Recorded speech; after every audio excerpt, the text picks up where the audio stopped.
بسم الله الرحمن الرحيم. أعوذ بالله من الشيطان اللعين الرجيم. بسم الله الرحمن الرحیم. عزیز طلاب کرام، السلام علیکم ورحمۃ اللہ وبرکاتہ. امید ہے آپ سب خیر و عافیت کے ساتھ ہوں گے. فرائض الاصول رسائل حصہ سوم، سبق نمبر 2.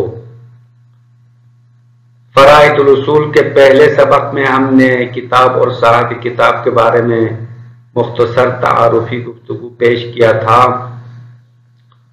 سبق نمبر 2 میں ہم اصل موضوع کی طرف آتے ہیں. المقام الثانی فی الاستصحاب. رسائل سوم کا اصل گفتگو استصحاب کے بارے میں ہے. استصحاب شک کا مقام ثانی ہے. مقام اول شک کی پہلا مقام، شک کی اس حالت کے بارے میں گفتگو ہو گئی تھی جس میں شک سے پہلی والے حالت کو مد نظر نہیں رکھا جاتا تھا. حالت سابقہ کو ملاحظہ نہ کرنے کی صورت میں شک کی 3 صورتیں بنتی تھی. وہ اصول عملیہ کے 3 اقسام کے بارے میں بحث اور گفتگو مکمل ہو گئی. براءت، تخیر، احتیاط. یہ شک کے وہ حالت ہے جس میں حالت سابقہ کو ملاحظہ نہیں کیا جاتا ہے، اور ان 3 اصول کے بارے میں رسائل دوم میں بحث مکمل ہو چکی ہے. المقام الثانی شک کا دوسرا مقام. شک کی وہ حالت ہے جس میں شک سے پہلی والے حالت کو ملاحظہ کیا جاتا ہے. شک سے پہلے یقینی حالت ہے اور اس یقینی حالت کو شک والی حالت میں جاری رکھتے ہیں، باقی رکھتے ہیں. تو استصحاب کا مقام ہے یقین سابق شک کے لاحق، یعنی پہلے یقینی حالت ہے، بعد میں انسان کو شک ہوتا ہے، تو اسی یقینی حالت کو باقی رکھنے کا نام استصحاب ہے. جیسا کہ آپ نے صبح 8 بجے وضو کیا، یقینی طور پر وضو کر لیا ہے، پھر 10 بجے انسان کو شک ہو گیا کہ آیا میرا وضو باقی ہے یا نہیں، تو وہی یقینی حالت کو جاری رکھنا ہے، یعنی اب بھی وضو کے بقا کا حکم لگاتے ہیں.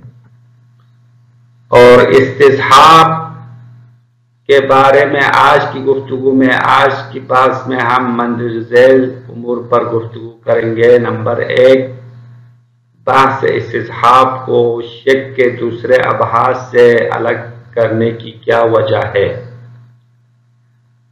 پہلا ہم اس سوال کا جواب دیں گے کہ مصنف نے، صاحب کتاب نے مجتہد اور فقیہ کے ذہنی حالات میں سے قطع اور ظن کی گفتگو الگ بیان کیا ہے. رسائل اول میں قطع اور ظن کی بات کی. رسائل دوم میں شک کی گفتگو شروع کی. تو شک کی گفتگو تو 4 ابحاث پر مشتمل ہے: براءت، احتیاط، تخیر، استصحاب. یہ 4 اصول عملیہ حکم شرعی کے بارے میں شک ہونے کی صورت میں جاری ہونے والے اصول ہے. تو یہ ایک ساتھ بیان ہونا مناسب تھا. صاحب کتاب نے استصحاب کی بات کو الگ کیوں کیا؟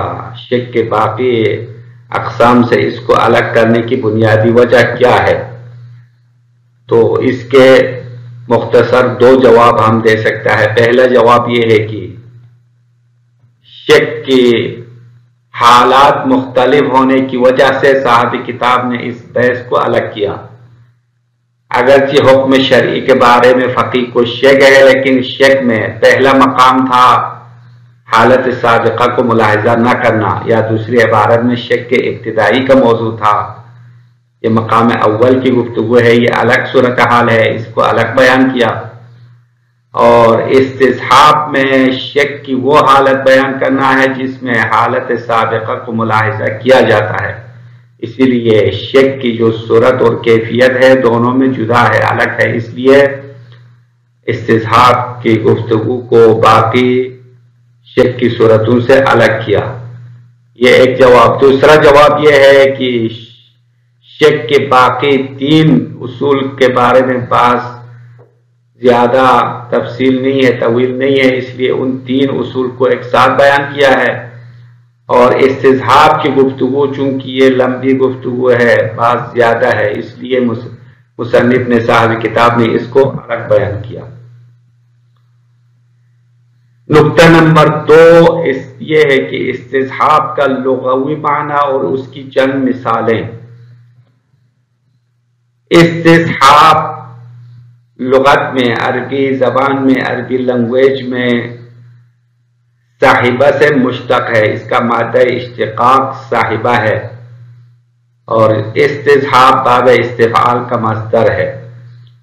استصحاب کا معنی کیا لغت میں؟ یہ معنی ہے اخذ الشیء مصاحبا، ایک چیز کو اپنے ساتھ رکھنا یا اپنے ساتھ لینا، ساتھ اٹھانا استصحاب کہلاتا ہے۔ یا کسی شخص کو اپنے ساتھ رکھنا، اپنا ساتھی بنانا، استصحاب کا معنی لغوی ہے۔ بطور مثال آپ کہتے ہیں کہ استصحبت زیدا فی السفر، میں نے زید کو سفر میں اپنا ساتھی بنا دیا، اپنا ہم سفر بنا دیا۔ یہاں لفظ استصحاب معنی لغوی میں استعمال کرتے ہیں۔ یا استصحبت الدرہم، میں نے درہم کو اپنے ساتھ لیا۔ جب سفر کرتے ہیں تو انسان پیسہ اور زاد راہ اپنے ساتھ لیتا ہے، تو وہاں پہ بھی لفظ استصحاب استعمال کرتے ہیں، معنی لغوی کے لحاظ سے استعمال کرتے ہیں۔ یا صاحب کتاب نے ایک مثال پیش کی ہے کہ فقہا جب نماز کے بارے میں گفتگو کرتے ہیں تو ایک گفتگو ایک بحث نماز میں مبطلات نماز کے بارے میں ہے، یعنی وہ چیزیں جو نماز کو باطل کرنے والی چیزیں ہیں، ان میں سے ایک یہ ہے کہ استصحاب و اجزاء ما لا یؤکل لحمہ، نماز باطل کرنے والی چیزوں میں سے ایک ان جانوروں کے اجزاء کو اپنے ساتھ رکھنا ہے جن کا گوشت کھانا حرام ہے۔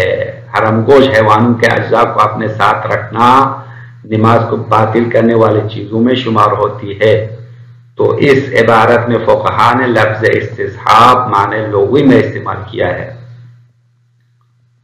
استصحاب و اجزاء ما لا یؤکل لحمہ، ان جانوروں کے اجزاء کو اپنے ساتھ رکھنا یا اپنے ساتھ لینا نماز کے مبطلات میں سے شمار ہوتی ہے۔ جیسا کہ بلی ہے، بلی ما لا یؤکل لحمہ ہے، ان جانوروں میں سے ہے جن کا گوشت کھانا شرعاً حرام ہے۔ جب کوئی نماز پڑھنے والے کے لباس پر بلی کے اجزاء ہو، اس کے بال ہو یا اس کے باقی اجزاء موجود ہو تو اس کی نماز باطل ہے۔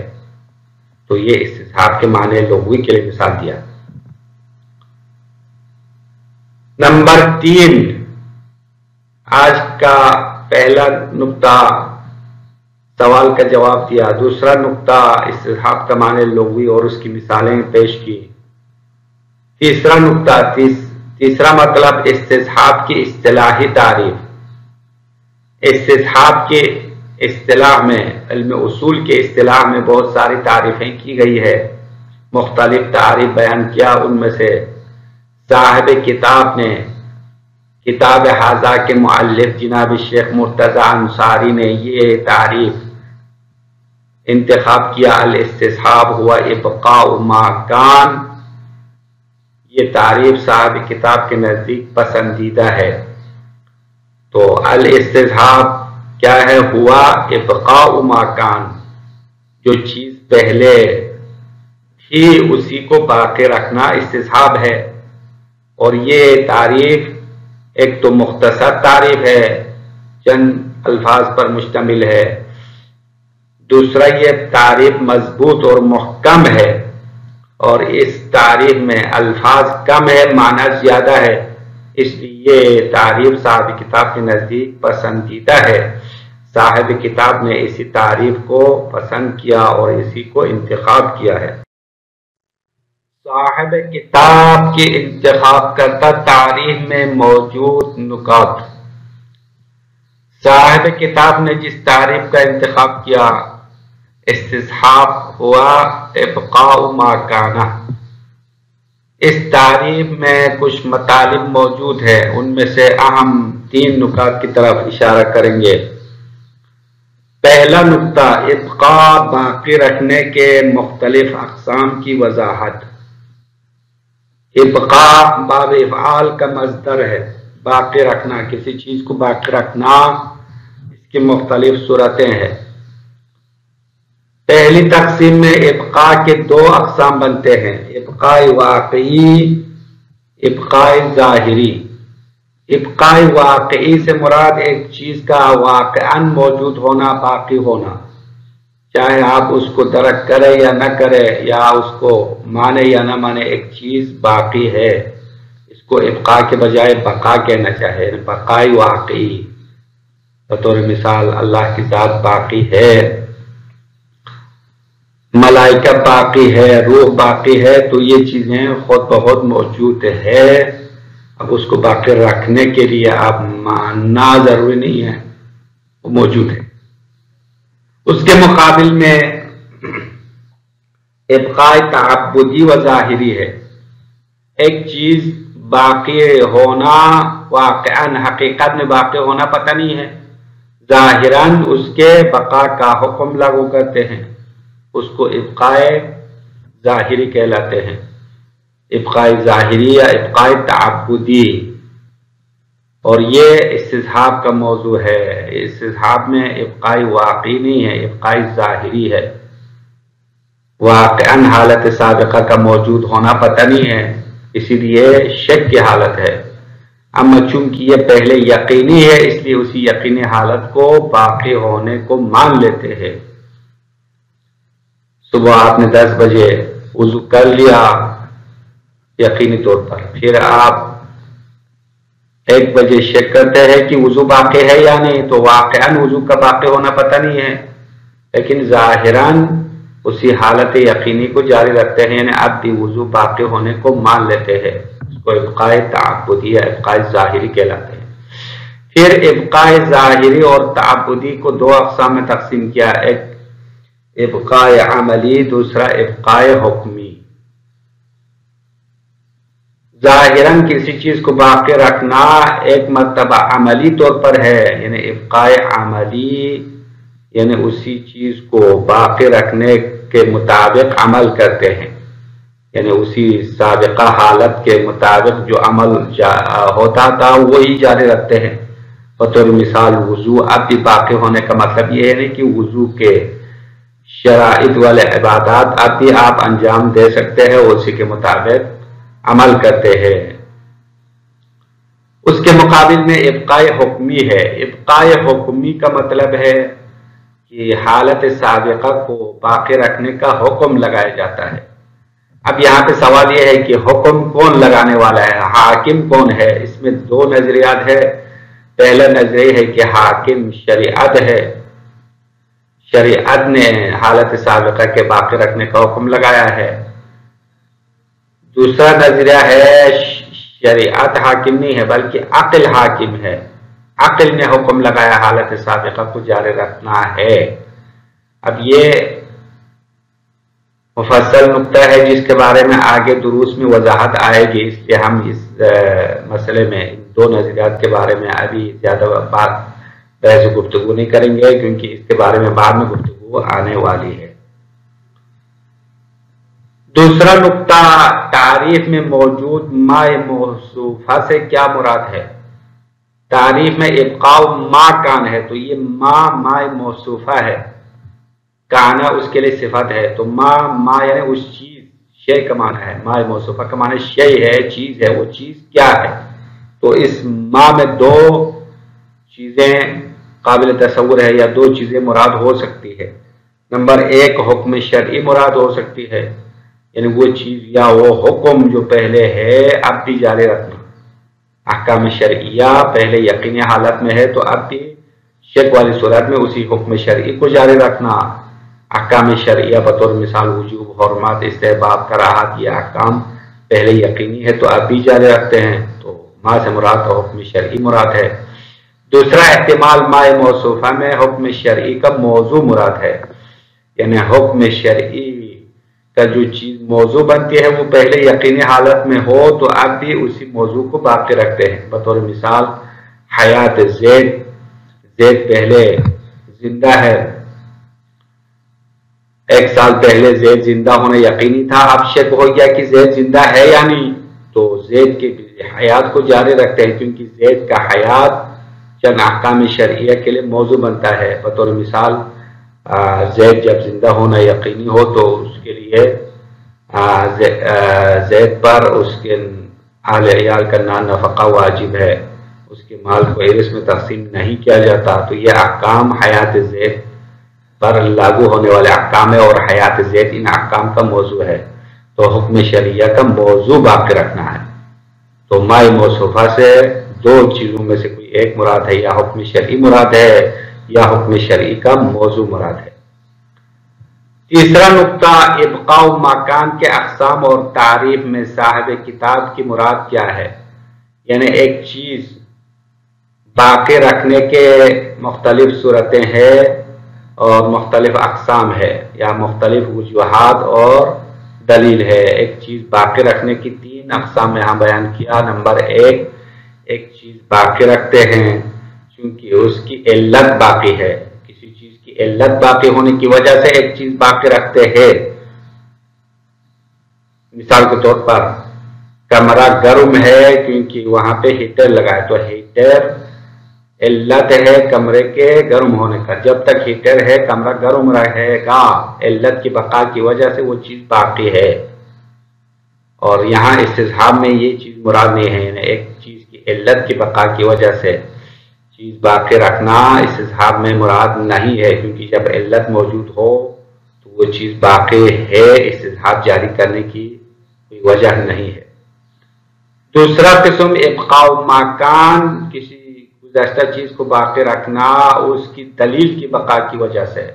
ایک چیز پہلے باقی ہے چونکہ اس کی دلیل باقی ہے، بطور مثال ایک چیز پہلے واجب ہے، مثال نماز واجب ہے، روزہ واجب ہے، پہلے احکام شرعیہ کی ادلہ موجود ہونے کی وجہ سے، قرآن کے آیات اور احادیث کی بنیاد پر اول اسلام میں نماز، روزہ، حج، جہاد وغیرہ واجب ہے، اور اب بھی ہم شک کرتے ہیں کہ واجب ہے یا نہیں، باقی ہے یا نہیں، تو باقی ہے کیونکہ اس کی دلیل بھی ابھی بھی باقی ہے، دلیل باقی ہونے کی وجہ سے وہ چیز باقی ہے۔ اب استصحاب میں یہ صورت بھی مراد نہیں ہے۔ تیسری صورت ابقاء مکان، ایک چیز کو باقی رکھنا صرف مکان ہونے کی وجہ سے، جو پہلے ہونے کی وجہ سے، پہلے جب تھی یقینی حالت میں تھی، اسی وجہ سے وہ چیز باقی رکھی جاتی ہے، اور یہ تعریف میں مراد ہے ایک چیز کا باقی رکھنا لأجل مکان، اس کے مکان ہونے کی وجہ سے باقی رکھنا، یہ مراد ہے۔ اور تعریف میں یہ مطلب اس نقطے سے صاحب کتاب نے استفادہ کیا ہے کہ اصول میں یہ عبارت مشہور ہے کہ ادخال الوصف فی الموضوع مشعر بعلتی، اگر کوئی وصف موضوع میں دخالت دے تو اس وصف کے موضوع میں علت ہونے کو ظاہر کرتا ہے، یعنی حکم لاگو کرنے میں اس وصف کی دخالت ہونا پتہ چلتا ہے۔ تو یہاں ابقاء مکان میں مکان کا آنا جو اس چیز کا موجود ہونا قید بنایا ہے، تو یعنی اس چیز کا باقی رکھنے کی اصل وجہ اس کا موجود ہونا ہے، حالت سابقہ پہلے ہونا وہی علت ہے۔ تو وصف کا موضوع میں دخالت دینا حکم میں علت ہونے کو ظاہر کر رہا ہے، اس لیے صاحب کتاب کی مراد ابقاء مکان سے مراد یہ ہے کہ اس چیز کا پہلے باقی ہونا اس کو جاری رکھنے کا سبب بنتا ہے۔ اب عبارت پڑھیں گے المقام الثانی فی الاستصحاب، شک کا دوسرا مقام استصحاب کے بارے میں ہے۔ تعاریف الاستصحاب، استصحاب کی مختلف تعریفیں۔ الاستصحاب لغتاً و اصطلاحاً، استصحاب از حیث لغت اور اصطلاح بیان کریں گے۔ لغت کا معنی اور اصطلاح کا معنی مختصر بیان کرتے ہیں۔ ہوا لغتاً اخذ الشیء مصاحبان، استصحاب لغت کے اعتبار سے ایک چیز کو اپنے ساتھ لینا، اپنے ساتھ اٹھانے کا نام استصحاب ہے۔ وَمِنْهُ استصحاب اجزاء ما لا یؤکل لحمہ، اور اسی معنی لغوی میں سے شمار ہوتا ہے ان چیزوں کے اجزاء کا اپنے ساتھ لینا جس کا گوشت نہیں کھایا جاتا ہے۔ یہ نماز کے باطل ہونے کے اسباب میں سے ایک ہے، اور یہاں پہ لفظ استصحاب معنی لغوی میں استعمال کیا گیا ہے۔ وعند الاصولیین عرف بتعاریف، اور استصحاب کو علم اصول والوں کے نزدیک مختلف عبارات میں تعریف کی گئی ہے۔ اسدھا و اختصرھا، اور ان تعریفوں میں سے مضبوط ترین اور مختصر ترین تعریف ابقاء ما کان ہے، ایک چیز کو باقی رکھنا جو پہلے سے تھی، پہلے موجود ہونے کی وجہ سے اس کو باقی رکھنے کا نام استصحاب ہے۔ والمراد بالابقاء الحکم بالبقاء، اب یہاں پہ ابقاء سے کیا مراد ہے پہلے ہم نے خلاصے میں وضاحت کی، تو یہاں ابقاء ظاہری مراد ہے، اور ابقاء ظاہری میں سے ابقاء حکمی مراد ہے، یعنی ایک چیز کے باقی ہونے کا حکم لگانا مراد ہے۔ وَدَخْلُ الْوَصْفِ فِي الْمَوْضُوعِ مُشْعِرٌ بِعِلَّتِهِ لِلْحُكْمِ، اور وصف کا موضوع میں دخالت دینا اس وصف کا حکم کے لیے علت ہونے کو ظاہر کرتا ہے یا ظاہر کرنے والا ہے۔